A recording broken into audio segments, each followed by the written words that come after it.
তোরে গোকুলে মানন্দ রানী তটে তটে কিরণী খাওয়াই তোরে অনিল মণি এখন ননীকে দেয় ভাই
আমার মহাপ্রভুর যে অসম্পূর্ণ লীলা ছিল এই যুগে এসে সেটা পূর্ণ হয়।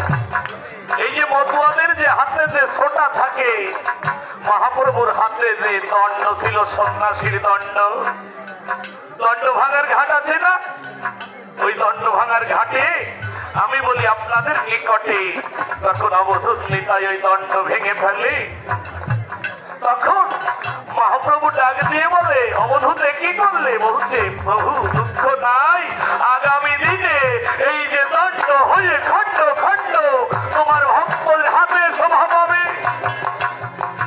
এই যে আষাঢ় মালা